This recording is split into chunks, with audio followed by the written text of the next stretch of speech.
ध्यान दीजिए, तब मैं कोई काम करूंगा, नहीं तो नहीं।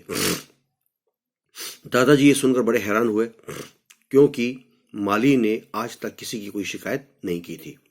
दादा को ये देखकर, ये शिकायत सुनकर बड़ी हैरानी हुई, बहुत ही उसे आश्चर्य हुआ कि उनके जो देखरेख करने वाला जो गार्डनर है माली बगीचों की, उसने आज तक किसी की कोई शिकायत नहीं की थी।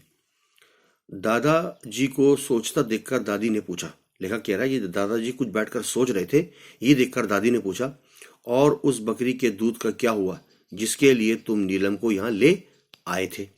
उस दूध का क्या हुआ, ठीक है ना, बकरी के, जो तुम यहाँ पर इस नीलम को यहाँ लाए थे। दादाजी अपनी दाढ़ी खुजलाते रहे, सोचते रहे कि क्या कहे क्या न कहे। हमें अनुमान हो गया कि शीघ्र ही कुछ होने वाला है। लेखक को यह अंदाजा हो गया कि अब कुछ न कुछ गड़बड़ होने वाला है, परंतु जो होने वाला है वो बिना मौसम की बरसात की तरह आएगा, इसकी हमें उम्मीद नहीं थी।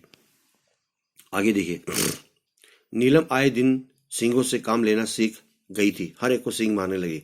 सो उसके सींगों के विषय में फल वाले, बावर्ची, पोस्टमैन, ठीक है ना, आदि सबकी शिकायतें आने लगी दादा के पास। अब नीलम की ओर पीट करना खतरे से खाली न था। नीलम का दुर्भाग्य ही था, ये उसकी बदकिस्मती थी कि उन दिनों आ गई मेरी मौसी जानकी देवी, लेखक की मौसी, उनके घर उस दिन कुछ दिन के लिए रहने के लिए आ गई। और लेखक की जो मौसी थी, उनकी आदत थी कि हर फूल और पौधे को बड़े ध्यान से झुक कर वो देखती थी और काफी देर तक देखती रहती। एक दिन बरामदे के बाहर वो एक फूल के पौधे के ऊपर झुकी हुई उस फूल को अच्छी तरह से देख रही थी। नीलम ने दूर से ही देख लिया। उसने समझा कि फूलों का कोई प्रेमी या कोई उसे तोड़ने आ गया है जो उसके स्वादिष्ट फूलों को खा जाएगा। ये सोचकर उसने अपनी पूरी ताकत से मौसी को वहां से सींग मारकर भगा दिया।